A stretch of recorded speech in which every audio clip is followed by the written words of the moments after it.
नमस्कार दोस्तों, आप सभी का मेरे चैनल मेरा पन्ना में हार्दिक स्वागत एवं अभिनंदन है। आज फिर मैं आपके लिए पुनः एक नई कहानी लेकर आई हूँ। रागिनी अस्ताचलगामी सूर्य को बड़े ही ध्यान से देख रही थी। बचपन से ही उसे डूबते सूर्य को देखना बहुत पसंद था। उसे अस्त होते सूर्य और अपने जीवन में बड़ी समानता दिखाई देती थी। उसे लगता था कि सूरज भी उसी की तरह सारा दिन प्रकाश और खुशियां बांटकर शाम को अंधेरों में खो जाता है। उसी प्रकार उसका भी जीवन है। दिन भर वह लोगों के चेहरों पर मुस्कुराहट लाती है और शाम को अकेले अपने घर की चारदीवारी में बंद हो जाती है। रागिनी एक बड़े शोरूम में अनाउंसर का काम करती थी। उसकी आवाज़ में जादू था और बोलने की शैली में गजब का आकर्षण। चाहे लोगों को हंसाना हो, बुलाना हो या कोई भी बात कहनी हो, विषय के हिसाब से उसकी आवाज़ एकदम परिवर्तित हो जाती थी। दिन भर सैकड़ों लोगों के बीच काम करने वाली रागिनी शाम ढलते ही अकेलेपन की गहराइयों में डूब जाती। रागिनी अपने पैतृक घर में अकेले ही रहती थी। रागिनी के पिता बचपन में ही स्वर्गवासी हो गए थे। रागिनी अपनी माँ के साथ रहती थी, लेकिन कोरोना की विभीषिका ने 1.5 वर्ष पहले माँ को भी छीन लिया। रागिनी को इस सदमे से उबरने में महीनों लग गए। रागिनी लॉकडाउन के बाद भी कई महीनों तक काम पर नहीं गई। धीरे धीरे सहयोगियों के समझाने और शोरूम के मालिक के मनोबल बढ़ाने से उसने स्वयं को मजबूत कर दोबारा घर से कदम बाहर निकाले। शुरुआत में उसके परफॉर्मेंस में पहले जैसा आकर्षण नहीं आया, क्योंकि वह बनावटी मुस्कान और भाव चेहरे पर नहीं ला पाती थी।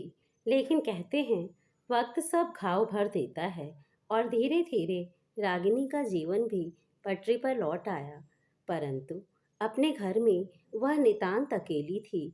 भाई बहन तो थे नहीं, रिश्तेदारों ने भी पिता के ना रहने उन लोगों से दूरी बना ली थी।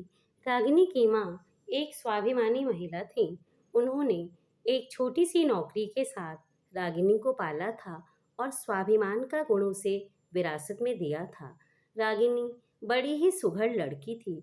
उसने पढ़ाई के साथ सभी घरेलू कार्यों को सीखा था और पाककला में उसे महारत हासिल थी। तरह तरह के नए व्यंजन बनाना उसे बहुत पसंद था। एक दिन लंच टाइम में रागिनी शोरूम की कैंटीन में अपने सहयोगियों के साथ सैंडविच खा रही थी। तभी मेघा ने कहा, रागिनी बहुत दिन हो गए तेरे हाथों का कुछ खाए। जब से माँ गई हैं तुमने तो बनाना ही छोड़ दिया है। तुम्हारे हाथों में तो जादू है। बड़े बड़े होटल के शेफ भी फेल हैं। तुम्हें तो खुद का होटल खोल लेना चाहिए या कुकिंग क्लासेस चलाना चाहिए। दूसरे लोगों को भी तुम्हारे गुणों का लाभ मिलेगा। बात आई गई हो गई। अगले दिन रागिनी सेकंड फ्लोर पे अनाउंसमेंट कर रही थी। तभी उसके मन में एक विचार आया, क्यों ना अपना कुकिंग चैनल खोल लूं और उस पर कभी कभी लाइव वीडियो भी डालूं। इससे समय का भी सदुपयोग होगा और कुछ रचनात्मक भी कर सकूंगी। समय निकालकर रागिनी कंप्यूटर सहायक के पास गई और अपना एक चैनल बनवा लिया, और 2-3 दिन में छोटी छोटी बारीकियों को सीख लिया और सैलरी आते ही एक ट्राइपॉड, एक रिंग लाइट और कुछ ज़रूरी चीज़ें खरीद ली। अगले दिन रविवार था। रागिनी बहुत उत्साहित थी। उसने मदद के लिए मेघा को भी बुलाया था, क्योंकि उसे बहुत घबराहट हो रही थी कि वह अकेले ही रेसिपी बनाने और शूटिंग का काम कैसे करेगी। 11 बजे तक मेघा भी आ गई और दोनों ने मिलकर सारी तैयारियां कर ली। आज रागिनी अपने चैनल की शुरुआत माँ के सिखाए नारियल के लड्डू से कर रही थी। रागिनी ने ईश्वर का नाम लेकर लड्डू बनाए और मेघा ने सब कुछ कैमरे में रिकॉर्ड कर लिया। उसके बाद बस 1 घंटे की मेहनत कर दोनों ने वीडियो को चैनल पे डाल दिया। 2 घंटे में ही कई लोगों ने वीडियो देख लिया और ढेर सारे लाइक कमेंट आ गए।